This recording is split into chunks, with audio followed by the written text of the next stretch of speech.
Now, Adam Silver has caused quite a stir in WNBA world because he just went on the Today Show and he was talking about the WNBA CBA. And here's what he had to say. He said, "I think share isn't the right way to look at it because there's so much more revenue in the NBA." The WNBA is officially in chaos.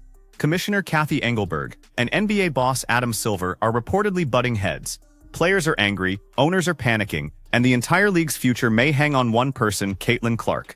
And yes, the irony is painful. The same player who saved the league might now be the reason it tears itself apart. So who's actually losing control here? The tension between Cathy Engelberg and Adam Silver isn't new, but this time, it's exploding in public. Increase in this cycle of collective bargaining, and they deserve it. So what he's talking about here is the revenue share that the players have been fighting for. So essentially what the players have said in these negotiations is that they want to be paid more when it comes to their salary, but they also want a higher percentage of the revenue split because currently they are only getting 9% of that revenue split. But we have went over it a million times, you guys. The structure of the WNBA, the finances in the WNBA, and the structure of the finances in the NBA. And the trigger? Caitlyn Clark. Yeah, you heard that right. The same player who boosted ratings, packed arenas, and turned the WNBA into a trending topic every week has now unintentionally become the spark behind a full-on power struggle between the league's leadership and the players' union. Let's break this down and play in English. Right now, the WNBA is in the middle of collective bargaining agreement, CBA negotiations. That's where players and league officials fight over money, salaries, bonuses, and most importantly, revenue sharing. Basically, who gets how much of the pie? Adam Silver went on national TV, the Today Show, and said something that made everyone's jaw drop. "I think share isn't the right way to look at it, because there's so much more revenue in the NBA. The players will get more money in this cycle, and they deserve it." WNBA, as you know, they're calling for players in the WNBA are calling for more money. They 9%, I believe, accordingly. They get 9% of total revenue compared to roughly 50% of the revenue of NBA players. Should they be getting a larger share of the revenue in the WNBA? Yes. I mean, I think the share isn't the right way to look at it because there's so much more revenue in the NBA. I think you should look at it in absolute numbers in terms of what they're making, and they are going to get a big increase in this cycle of collective bargaining, and they deserve it. But not a bigger percentage. Translation? Yeah, you'll get a raise, but don't expect to sit at the big kids' table. And that's when Cathy Engelberg's nightmare began. Because as soon as Silver said that, the WNBPA, that's the players' union, lost it. They fired back with a sarcastic post, tagging Adam Silver directly, saying, "Don't want to share Adam Silver." Yep, the official account. Not a burner, not a fan page. The actual WNBA Players Association went full petty mode on Instagram. But what really made it ugly was what came after. The league spokesperson basically called the union's statement misleading. They said the WNBA had already offered an uncapped revenue-sharing plan tied to league growth. In other words, "We gave you a deal, you just didn't read it." So now Cathy Engelberg's stuck in the middle, trying to calm angry players while also not publicly fighting with her own boss, Adam Silver, who technically controls most of the money. Because here's the part no one likes to mention. The WNBA doesn't even fully own itself. The league only owns 42% of its own operation. The NBA owns another 40%, and the remaining 18% belongs to outside investors, brought in back in 2022 when the WNBA was basically begging for funding. What the solution is. Now, in true WNBPA fashion, they decided to clap back on their Instagram account to Adam Silver's remarks. And they posted this. They said, "Don't want to share at Adam Silver." So they literally tagged Adam Silver, used a screenshot from this interview, and posted this in their Instagram story. You guys, I do not know what they think doing that will accomplish. You know how there's that meme where it's like 0 days of whatever? It's like 0 days of professional? Nope. Entertaining?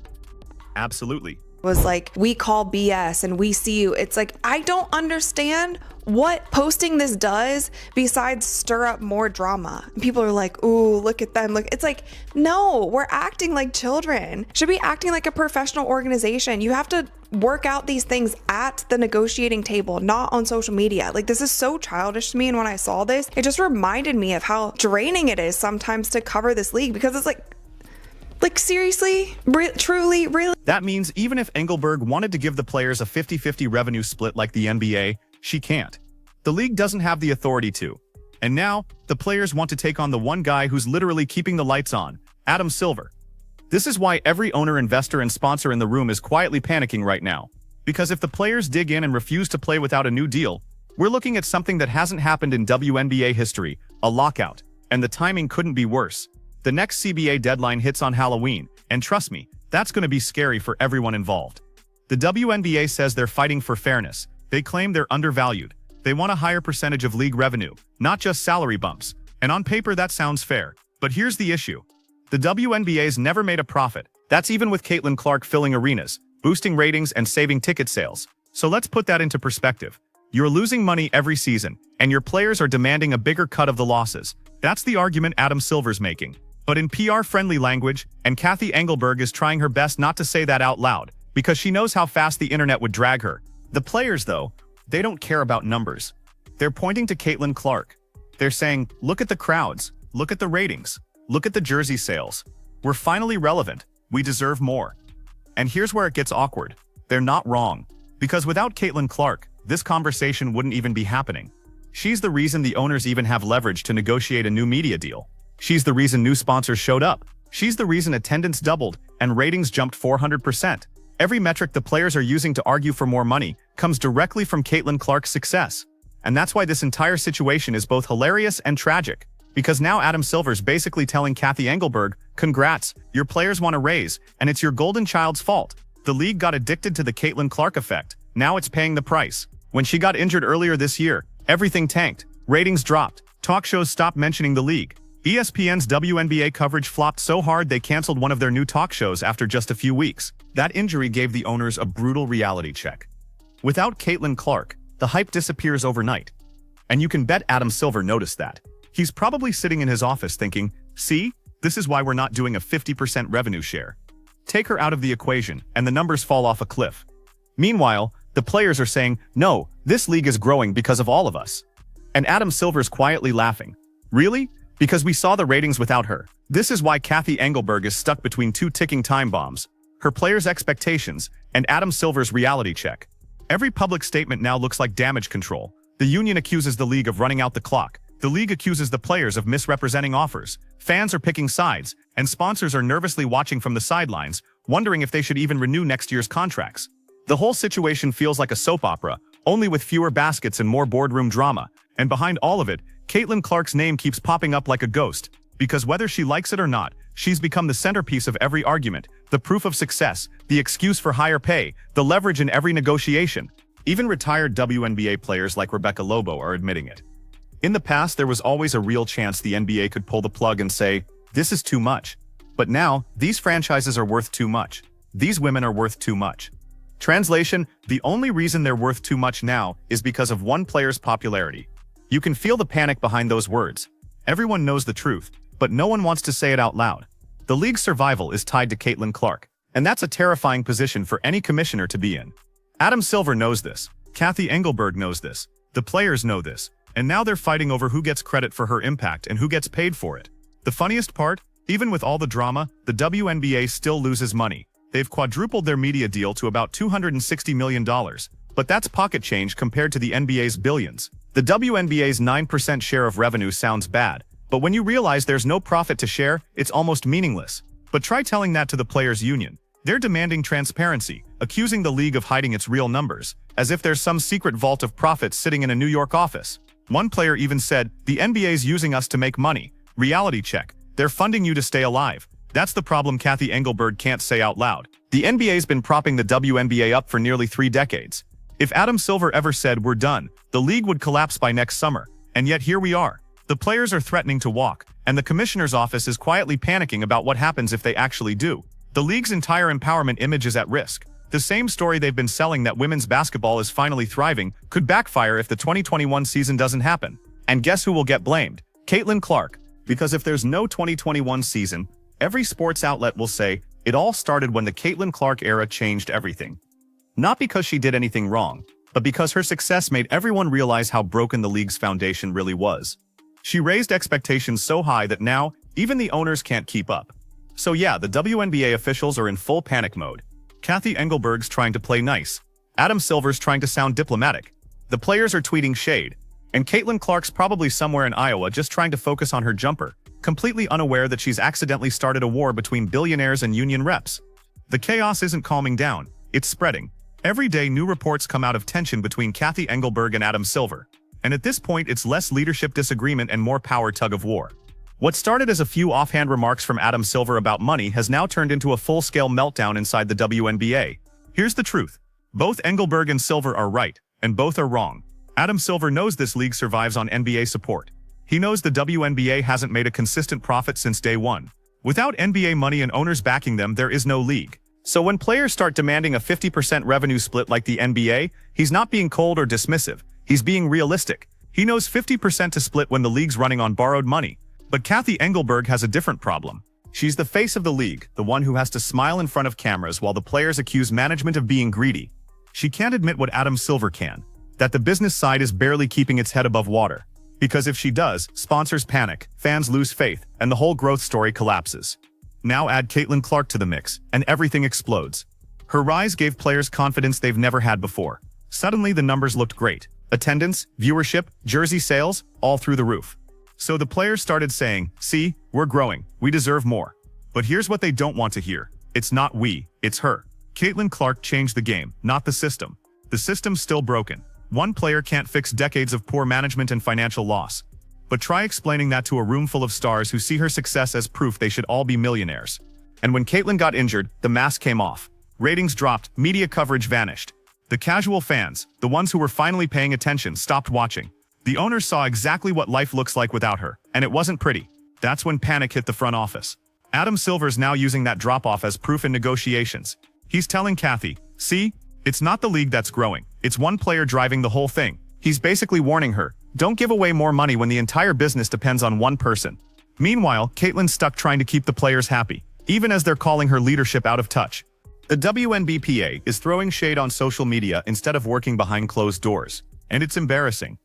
They're posting memes and sarcastic captions like high schoolers, not professionals negotiating multi-million-dollar deals. And here's the kicker. Both sides are using Caitlyn's name like a bargaining chip.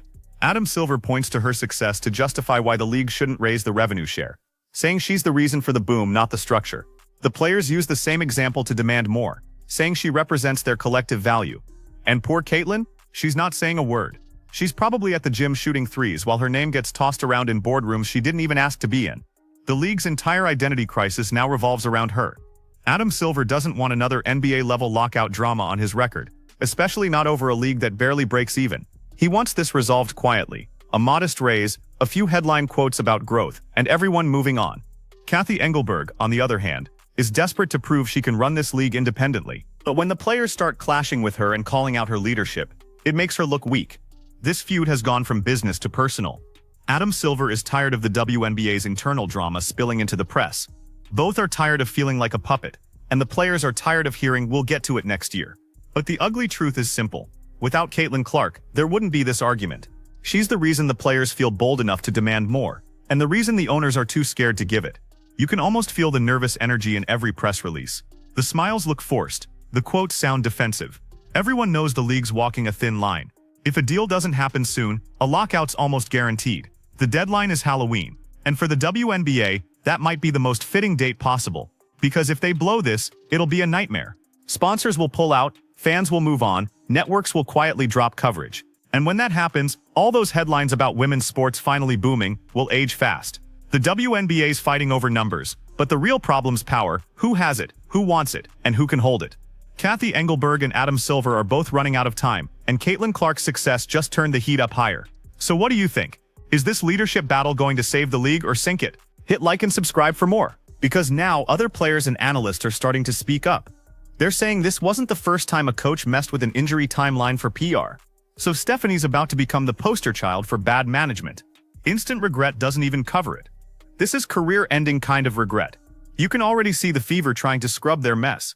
Getting old posts, editing quotes, acting like none of this happened. But come on, the internet never forgets. Caitlyn Clark is fine now. Doctors say she's healthy and ready to play. But this whole saga proved one thing. Some coaches care more about optics than honesty.